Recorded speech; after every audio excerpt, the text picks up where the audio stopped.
Seminary, Africa's premier seminary school, has seen a century rather of service to God and humanity, molding generations of priests and lay captains of industry.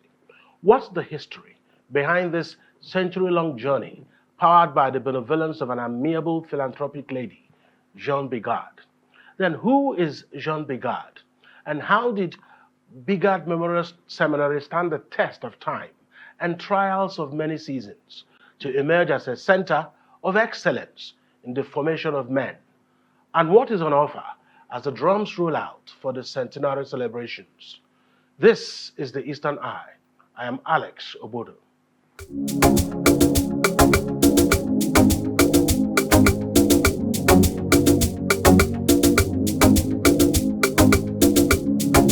Welcome to the Eastern Eye here on Afia TV. It's a program that X-rays the political, social, and economic developments around us. Joining me tonight is the Rector of Bigard Memorial Seminary, Very Reverend Father Dr. Albert Ikpenwa. He is joined tonight by Reverend Father Dr. Kevin Udenwagu, Chairman, Bigard Centenary Planning Committee. Thank you so much, Father Ikpenwa and Father Udenwagu, for joining me tonight on the Eastern Eye. Thank you. Thank you for having us. All right. Yes, I'll start with you, Reverend Father Dr. Ikpenwa. Bigard Memorial Seminary. For a lot of people in Enugu, they just think it's just a place they train priests. Tell us about Bigard. How did it all start? Of course, a lot of people might know some things about Bigard, but what is Bigard Memorial Seminary? How did it all start? Oh, no. Thank you, Alex, for the question. Bigard Memorial Seminary began 100 years ago at a place called Ibariam. Actually, prior to the establishment of the seminary, the Pope Benedict XV gave a letter directed to all the mission land, all the priests working in the mission land, and in 1919 to start training indigenous priests that will take over the mission work in their respective countries where they were working.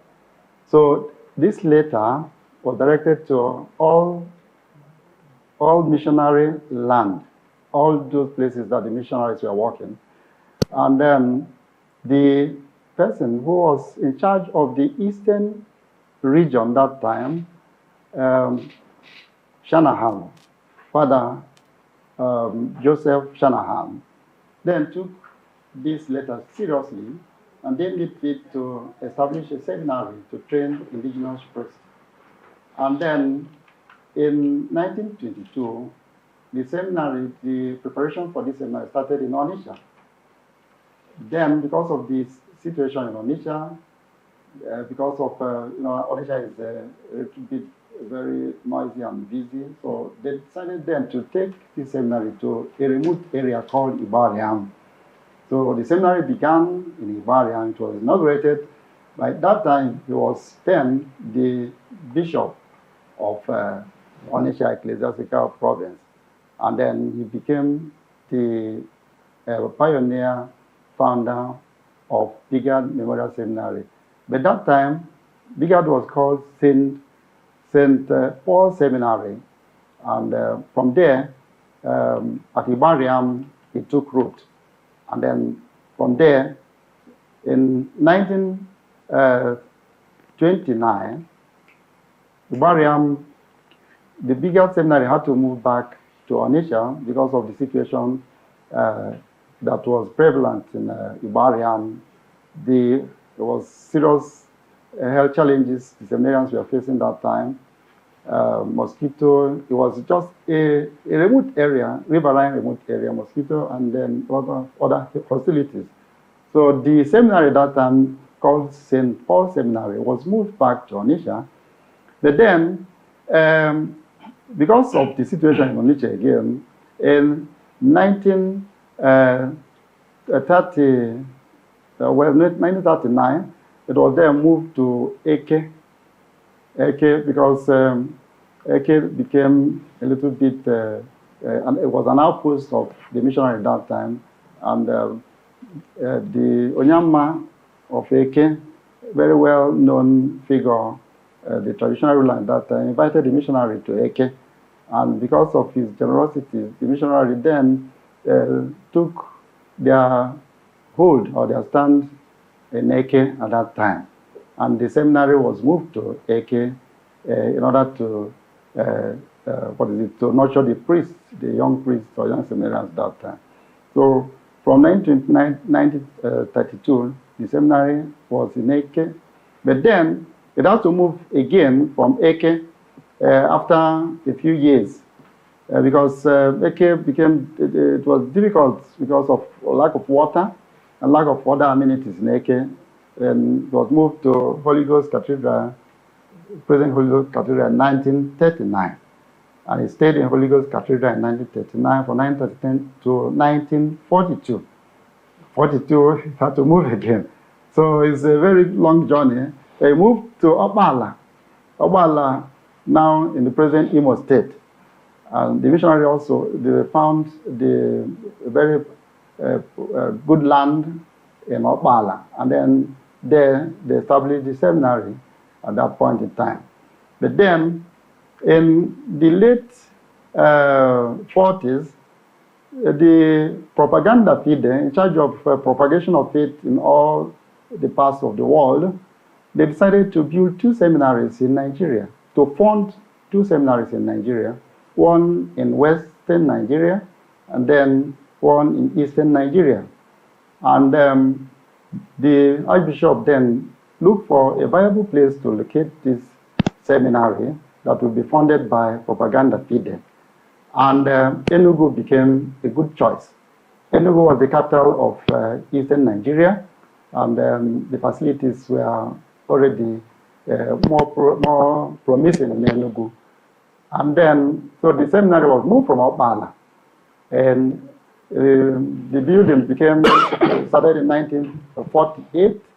Then in 1951, we moved to the present site in Enugu. And then it was renamed Bigard Memorial Seminary, Enugu. And this is because, this was because of the funding and then the support received from an organization called Opera Santo Petro. It's the work of St. Peter, and was founded by a person called Jeanne Bigard, a French lady who decided to give up everything she had in order to support the training of priests in many missionary lands. Her mother supported her. They came from a very well-to-do family, but it was not just their wealth that committed. They started also looking for people to support them in this mission of helping to support the training of priests in missionary mission land. And that was the foundation that then funded the building of the infrastructure at Enugu department site. And the bishops at that point in time, after considering the work of this lady or these ladies, decided to name the institution Bigard Memorial Seminary to honor the work of these two French ladies. The mother is Stephanie, and then the daughter who started the whole thing named Jean Bigard. And they tried to respect honor this foundation by naming the institution Bigard Memorial Seminary, Enugu. And that's where we are. Great. All right. Thank you so much for taking your time and taking us through all the, if you like, you can say the vicissitudes of the Bigard Memorial Seminary. We'll come to how the Bigard Memorial Seminary survived some of the toughest moments in Nigerian history. But we'll need to get into the issue of the centenary celebration, and we'll find out what it's about, what to expect, and the persons that we expect to make an appearance. And for that, I'll call on Reverend Father Dr. Kevin Udenwagu to tell us exactly what will be happening and when will that celebration start. Thank you, Alex, for this interesting question. The Centenary celebration will begin exactly on the 10th of November. That is 2 days from now. It will begin with an inaugural mass because this is an exceptional reunion. An exceptional reunion in the sense that it's going to feature a number of past students who studied in Bigard for the past 100 years. You were not born then. I don't even know if your mother was born. So for the past 100 years. So it's going to be a reunion of all these bishops, cardinals, lay professionals scattered all over the universe. So it will begin on Sunday with an inaugural mass, which will be presided over by the Metropolitan of Onitsha Ecclesiastical Province, His Grace, Most Reverend Valerian Okeke. After the mass, he will proceed to bless the Centenary Hostel. That hostel will accommodate about 100 or more seminarians because it has 51 rooms, self-contained. It only takes a courageous man to do what our rector did. Yeah, that's some of the pictures. Yes, if you look at this, yeah. We took a tour some days ago. Okay, yeah. Wow, that's great. Yes. Wow. Takes a courageous man. That is military courage, military virtue, which is courage. Because remember what is happening in the society today, people barely feed, yet he had to commit himself to see that we have this mighty edifice. So the Archbishop will bless it.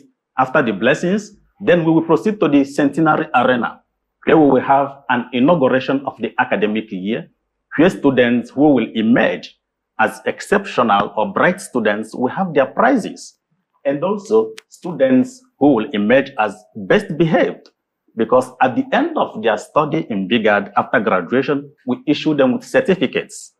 And when we issue certificates, we say we are issuing this certificate based on character and learning, not just learning, because a priest has to fly on 2 wings, academics and spiritual. That's what it is.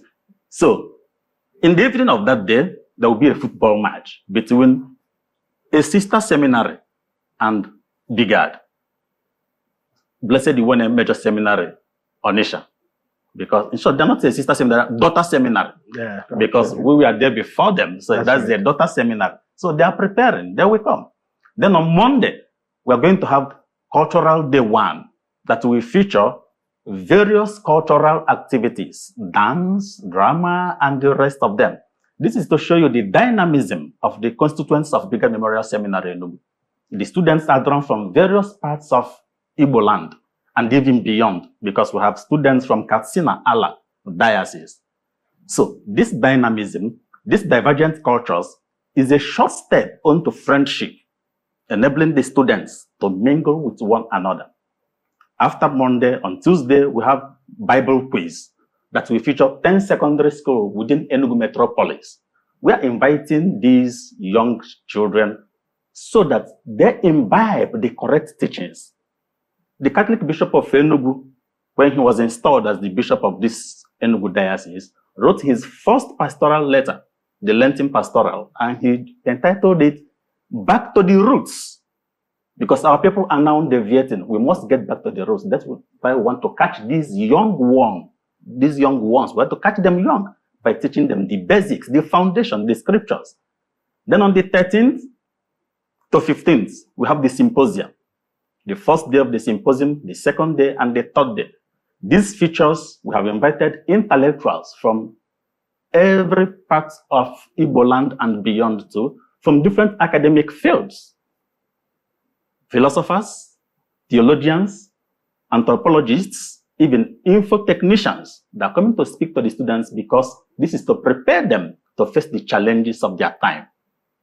If we don't prepare them, they will be timid, facing what they have to face tomorrow. So that's the reason for this. So after the symposium, then we have cultural days again, featuring music festivals. This one will interest you, Alex. Absolutely. Because you are a good singer. Wow. So the first day of the singing festival, we feature Bigard Memorial Seminary Choir, the one you have heard of. You are invited. I've heard of them, but I haven't seen them sing. So maybe that would be a good time for me to. Father Rector, are we inviting him? Yes, we are inviting you. Yes. So you are invited because Bigard Choir we feature. And it interests you to know that we have a renowned composer, Basti Lokeke.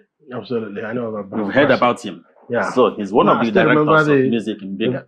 The very, very classic song, Ejino Inye Chineke Menga. Yes. Good. So that you know that I know. Thank you so much. You are up to date. So the second day of the music festival, we feature choirs from different parishes in Enugu. They're not coming to challenge Bigard students. They're just coming to show us that they have learned a lot from us because Bigard is the mother. It's the citadel of learning, and we cannot but give the best. So after the music festival, then we have on the 17th, theater group that we perform to in the evening, featuring Olarotmi, The Gods Are Not to Blame. Today we blame the gods for our problems in Nigeria. What of ourselves? When you blame the gods, you cannot meet up with the challenges of the time. But when you blame yourself, you are able to redefine yourself and make amendments. So on the 18th, we have the cultural day too.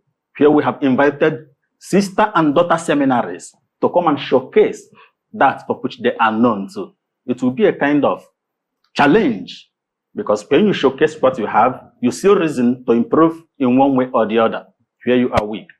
Then on the 19th, that will be an alumni day. We're going to have football match between priests of Onitsha Ecclesiastical Province versus Owerri Province. When they come, if you have ever touched the football boots, come and prove yourself. But I don't know if you have entered the pitch at all. Father Rector was a captain when he was in the seminar. Every man will speak for himself.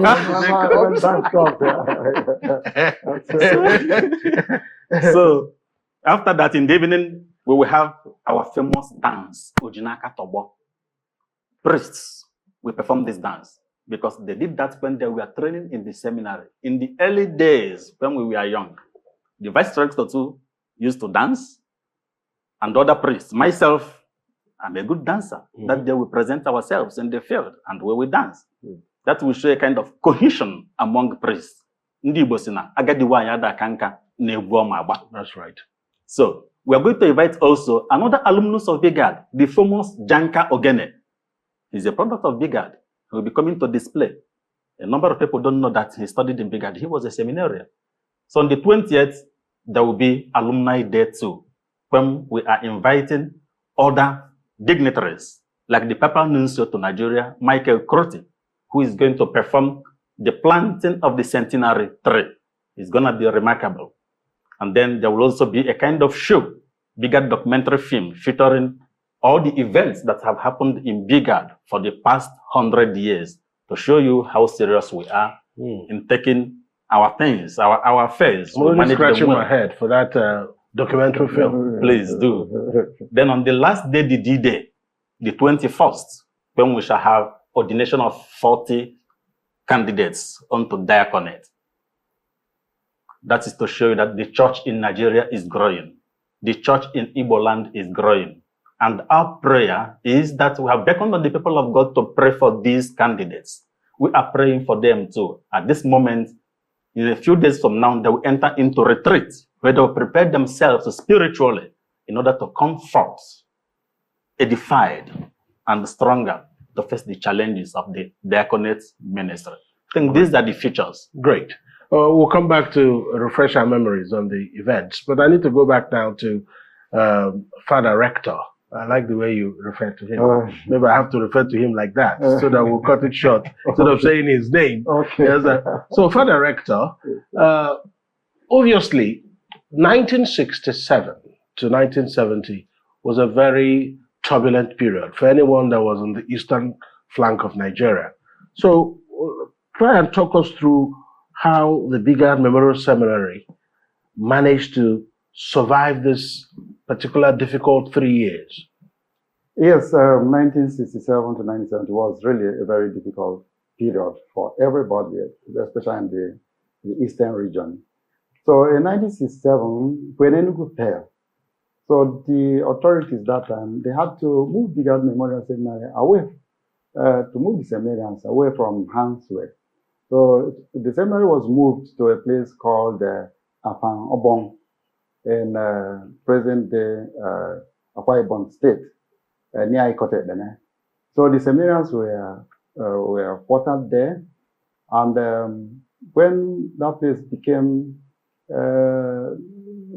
very difficult, you know, the war front started approaching and things were going tipsy-topsy. The authorities that time had to move the seminary again to a place called Awomama. Awomama. It stayed in Awomama for some time, and then it was also moved to Amimo, depending on the situation, the war front or the situation, the progress of the war and all that. So it was only in 1970 when every hostility ceased that the seminary was brought back to Enugu. But then, when the seminary was brought back to Enugu, the seminary faced another big challenge. The federal government of Nigeria, at the end of the war, expelled the missionaries working, especially in the eastern region, because they believed that the missionaries helped to sustain the people of Biafra. Some of you who are watching us today must have heard of Caritas. They were the people that really fought the hunger that was imposed by the then administration on the people of this area, that we are flying in, even at night, goods, foodstuff from Europe, flying them in to this eastern Nigeria to help to stop the suffering and the hunger and the kwashiorkor that was prevalent at that time. So these white men and then this missionary did a very good service to the people of Saudi, but unfortunately they were blacklisted at the end of the war, and they were sent back to their places. Most of them came from Ireland. So, and they were the professors that we had in Bigard Memorial Seminary. So it was a very big challenge. How would the Bigard Memorial Seminary go forward? So the bishops, led by the now Cardinal Francis Arinze, sat down and then were able to galvanize from those that have been trained by Bigard Seminary, the priests, indigenous priests, to bring them together, those who have studied in one field or another, to bring them together, and then they became the professors, took over from the white man. This group of priests, this was led by Monsignor Ogbonna, who became the first indigenous rector of Bigard Memorial Seminary. And it was really a tough time for them to prepare the curriculum and then to step into the big shoes led by the white men. But they were able to prove themselves. And it is because of the foundation they laid that some of us are now, part of that formation team. And from 1970 to date, Bigard has had indigenous priests as rectors, as formators, as professors, and they have been able to build on what the white men left, and have been able to make the seminary what it is today. So it was a very difficult challenge that the Bigard had during the Nigerian Civil War. Mm. All right. I mean, one must have, I'm just trying to imagine how they were moving the seminarians around. And I'm sure in some cases they moved them to buildings that were not quite ready for the purposes that will serve their interest at that time. I mean, but were there priests who were ordained during the war? Yes, some priests were ordained during the war because the seminary continued, even in that difficult situation, the seminary continued. But the seminarians were very few, just a handful of seminarians here and there. So even during the war, priests were ordained. And I must also point out that the relief materials that were brought by the Western countries, the seminarians took part in the distribution of these relief materials. I remember someone like Bishop Emeritus of Fonseca, Bishop Okobo, told stories of how he, by that time, he was already a priest, so how he also helped with seminarians that were working with him to distribute relief materials. So the seminarians were also put into good use during that period, that they helped in the distribution of relief materials that were coming to help alleviate the hunger that was ravaging the eastern Nigeria. All right. And the stories about the war gets one to feel a certain way. Father Udenwagu, the Bigard Memorial Seminary has been a place where a lot of people have been molded, and in addition to being the chairman of the planning committee, I think you also hold a very prominent position in Bigard, isn't it? Yes, I'm the vice rector one. Okay, great. So when you look at what has happened, because a lot of people will look at Bigard and think, it's just to go there and train the priest and then they become reverend fathers. But not everyone that enters Bigard end up as reverend fathers. But obviously that's not the intention. The intention is for all of them to become reverend fathers. Is it also part of the intention for some of them not to become reverend fathers? It's an implied intention. It's an implied intention because the training given to them in the seminary is basically to make them good citizens, good men, not just good priests. You might find a priest who is not doing so well, but a good man can function as a priest if he is ordained, if he goes through the processes. So when one is prepared very well, he will be able to adapt in any part of the globe, in any profession. That is why some, after they have obtained their first degree, opt to leave the seminary. When they leave, you find them so happy outside. We have one like Professor Fidelis Okafor, who was the erstwhile Vice Chancellor for the Udenwagu University. He is a product of Bigard. We have Professor Anowo, who was the president of BIMSA, Bigard Memorial Seminary Alumni Association. We have also Professor Ome. Not just professors. We have this Obinna, alias Janka Ogene, who is also a kind of... He's a musician. Yeah, a musician. So he's a product of Bigard, and they host of them. So when they imbibe the integral formation given to them, it carries them beyond the four walls of the seminary. And that is why they have no regrets, especially those of them who voluntarily said, this is not my line. I have to quit because I cannot carry the cross involved in the priestly formation. When they leave, good. There are also those who are willing to get ordained, but because of the accidents of life, in one way or the other, they do not measure up with the training. The seminary assists them, advising them through their bishops to find another vocation. No one is expelled from the seminary. Not at all. We don't use that word. We don't expel anybody. You are advised to try another vocation where you will fit in very well. And when they go out, you see them fitting in so well and they are happy. And that is the object of life, happiness. Absolutely. We will take a break here on the Eastern Eye. When we return, we'll find out the big names in Christendom that have passed through the four walls. That is, if their walls are just four, of Bigard Memorial Seminary. Join us after the break.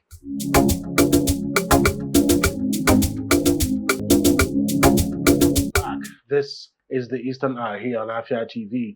It's a program that x-rays the political, social, and economic developments around us. As they have here with me, a very Reverend Father Dr. Albert Ikpenwa, the Rector of Bigard Memorial Seminary, and Reverend Father Dr. Kevin Udenwagu, the Chairman Planning Committee of the Bigard Centenary Planning Committee. She is also the Rector, Vice Rector 1. That's how we put it. Yes. Vice Rector 1. All right. So let me get back to you, Father Ikpenwa, or I should say Father Rector.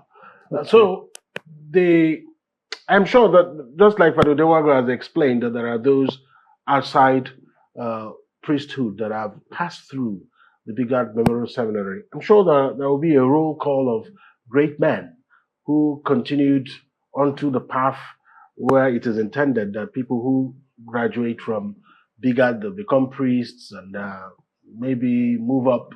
It's not like politics where you run for office, but if it pleases the Pope, yes, you can become even the Pope, isn't it? Yes, so talk us through some of the great men that have really passed through that the Memorial Seminary that have made it right to the top. I think Cardinal is where you get to, and then I'm sure you have quite a roll call. Yes, we do.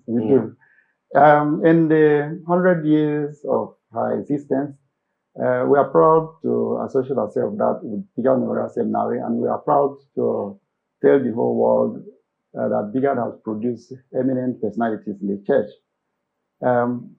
Just like Alex said, we begin from the cardinals. So this is the only seminary in Nigeria that has produced 4 cardinals. 4 cardinals. Cardinal, we start with Francis Cardinal Rinze. Then we have Cardinal Tumi of the Cameroon, because Cameroonians also studied here in Bigard.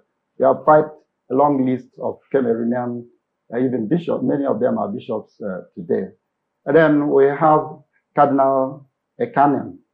Cardinal Ekanem, until his death, he was in charge of Abuja Archdiocese.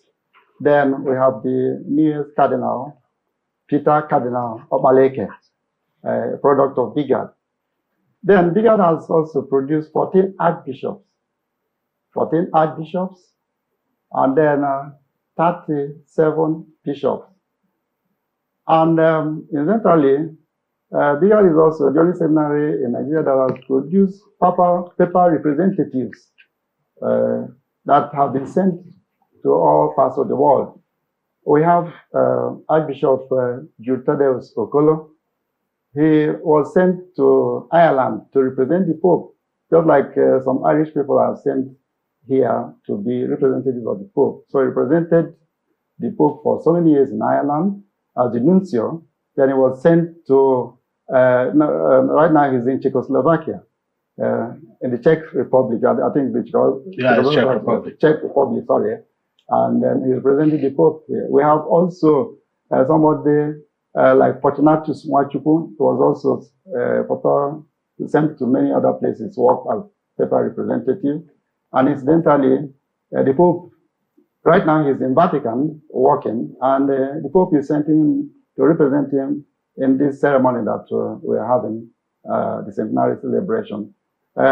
We have also so many other personalities working in Vatican, working in Germany, working in other parts of Europe, America, even, of course, Canada, even Australia, many personalities in the church. So in the area of the hierarchy of the church, the Bigard has produced the different strong personalities that are really making their impact felt all over the world. The names that I've just rolled out, this is just the beginning. And we also remember that we have only a candidate that is being processed for the sainthood, and that is Tansi, Michael Iwene Tansi. This were he was one of the early seminarians that Bigard had. And then we have also Michael Ubuja Eneje. The process for his canonization is ongoing now. And then we have another person that studied in Bigard that is in the Cameroon. Anyways, he didn't end up becoming a priest, Bernard Fallon. He is well known in the Cameroon. He became a very powerful minister in the Cameroon, but he lived a very holy life. But today, the Cameroonians are pushing for his canonization. So it's a very important part that even a layman, that he didn't end up becoming a priest, but then he continued living a very holy life, that people, even working, even as a politician, people saw how good a person he was, and are pushing for his canonization. I don't know how many politicians that will be canonized in Nigeria if that happens. So from the point of view of product of Bigard, they are really representing us every part of the world. Thank you. All right, thank you so much. Let me come back to you, Reverend Father Udenwagu. I am sure that the Bigard Memorial Seminary, with everything it has passed through, I'm sure it has also had challenges, infrastructure challenges within, especially the Enugu flank. Everybody talks about how Enugu has been challenged about water. I'm sure you have your own history with water scarcity, infrastructural challenge. Just tell us a bit, because I'm sure it wasn't 100 years of feasts. You know, somebody talked about being accompanying the mother to feast of this and feast of that. It comes to church to discover that they don't share food in the feasts. So, excuse me. I mean, this is it. So it isn't. It's not. It wasn't 100 years of dancing and singing. Not at there all. were some very serious challenges, but coming down from when it settled down in Enugu, and then the whole infrastructural thing. How did Bigard overcome that? Well, Alex, I'm a child of blessedness because I entered the Bigard Seminary when things have already taken stability. Yes. Prior to that, we had the challenges of water, even accommodation. We were told that before we entered Bigard, years back, people lived in the poultry, where we have as our poultry farm now. But then the landmark about solutions to this began in 1996, when the Agangu River that passed through CIC was dammed for the purpose of making Bigard independent regarding water supply. And ever since then, we haven't had any problem about water supply. Thanks to the present rector, who has continued to renew the facilities there such that students can still have potable water to drink. The problem of water has been solved. You come to electricity, you know the epileptic supply of electricity in Nigeria. Bigard is not out of the place. We still have that challenge, but we have solar system now covering most parts of the compound. At least when there is power outage, students can comfortably go to the class and study without having problems.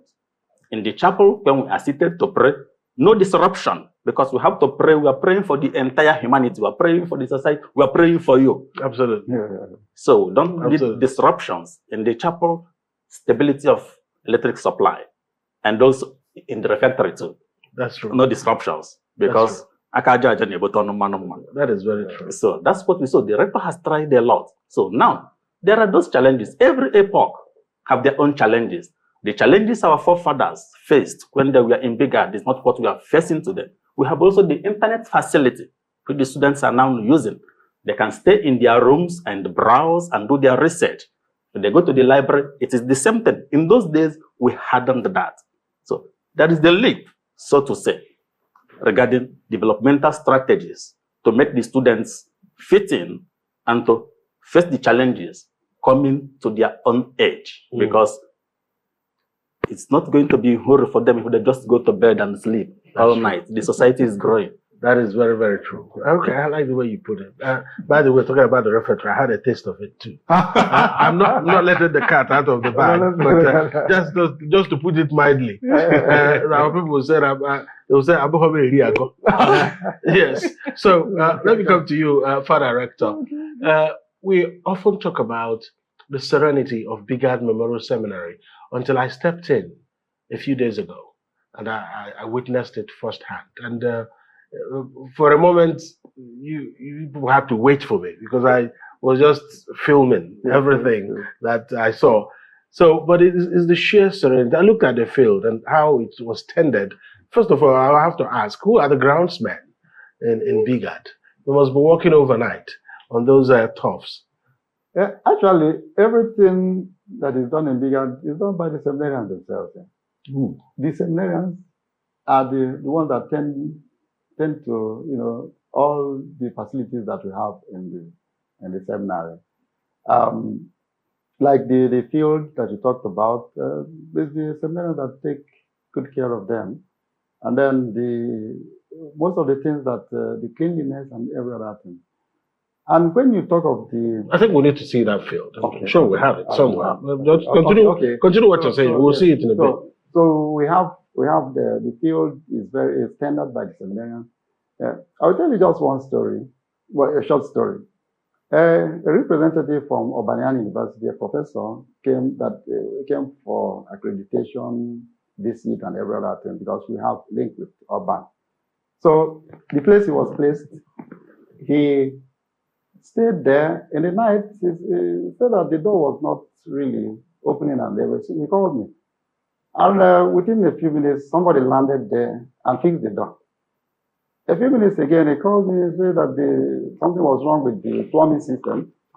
And then, immediately, a few minutes again, somebody landed and fixed the plumbing system. Then he had a problem with electricity.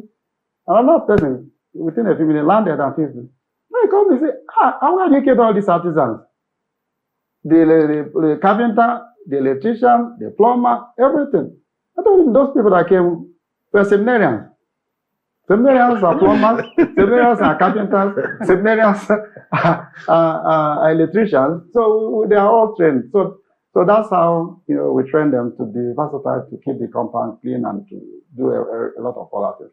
But again, another thing to talk about serenity, that the seminarians, they start each day, they start with 1 hour meditation each day. After they will get up by 5 a.m. each day, 5:30 they are in the chapel for a 1 hour meditation. No talking, no noise, nothing, every day. And there is also a time that you don't talk to anybody in the seminary. So they imbibe this culture of silence, this tranquility, this serenity, in order for them to grow. And that's how, when somebody enters the seminary, he will feel the aura of serenity, and it will be captivating. Whenever I travel outside, by the time I enter, I come back, and when I enter the gate, I will breathe this sigh of relief. Mm-hmm. You are back. I'm back because the noise and all this commotion will die away in Bigard. Even though Bigard is situated in the heart of Enugu, but it is a serene atmosphere. Serenity is everywhere to be felt.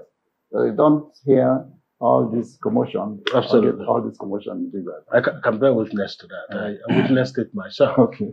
Even in there's a place called Father's House. I won't mention what it's very, very serene. Father Udenwagu, I will have to ask you to recap the events that will shape the centenary celebration proper. You talked about it in the beginning, but some people will have joined us, and we'll have about 4 minutes to go. So you need to tuck in everything that will happen in the days that the celebrations will last, so that we'll have just the last memory we'll have of this discussion will be on what will be happening on those days. Okay, to make it snappy and catchy, that's right. We have it from 4 different perspectives. Sure. The academics, we have Bible quiz, symposia that will last for 3 days. From the human dimension or social dimension, we have cultural displays on the 16th and 17th. We have also cultural dance, we have music festivals, we have theater, shows, drama, like I said. One was written by one of our students, Diamond, and then the other, Ola, wrote me. The gods are not to blame. We also have the tree planting. We have also football matches on the social side. Priests will play against priests. Priests will play against lay alumni of Bigard. Also, the lay staff of Bigard have their cultural dance they will display. The Bigard Primary School have their march past, they will march. Little kids, they are already practicing and they are very eager to come out on that day.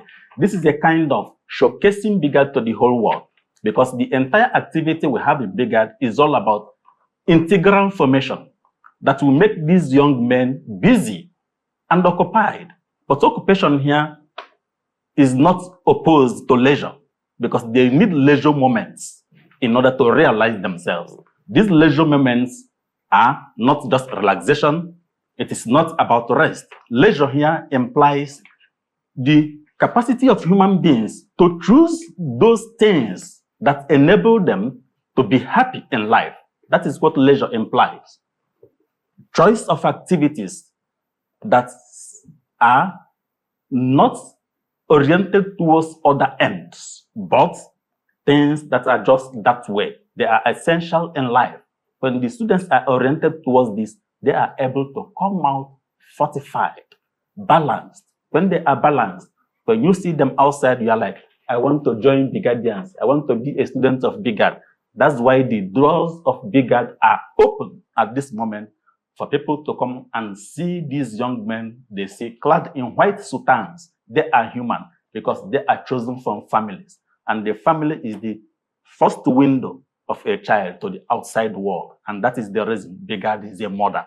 And we refer to her as Mother Bigard. And when you come to Bigard, we say, this is Bigard. Feel at home. Yes. I felt it. And I'll be back. Yes. Thank you so much, Reverend Father Dr. Kevin Udenwagu, the Chairman Planning Committee of the Centenary celebrations at Bigard. Is also the Vice Rector 1. Thank you so much for your perspectives on the program tonight. And very Reverend Father Dr. Albert Ikpenwa, the Rector of Bigard Memorial Seminary. Thank you so much for making out time of your busy schedule to be here to talk to the world about Bigard. And thank you for the story, going back memory lane. Thank you, sir. I hope everyone will join Bigard in the celebration. Hopefully, a lot of it will still be seen on Afia TV. That's the program for tonight. And we wish Bigard a very hearty 100 years celebration. I mean, it's not an easy feat to accomplish. Congratulations to Bigard, by the way, on their centenary. Thank you. That's the Eastern Eye. Up next is Nka with Jumai Bulama Shebo. But just to remind you that at 10 p.m., Afia TV will be transmitting live the Unusual Praise, live from Onitsha, Anambra State, from 10 p.m. So keep it locked on this dial. After Nka, of course, it's time for the Afia TV News Tonight. After then, we'll join the Unusual Praise for the best of our praise. That's a lot of good music coming down there to praise the Lord. My name is Alex Ogbodo. Good night.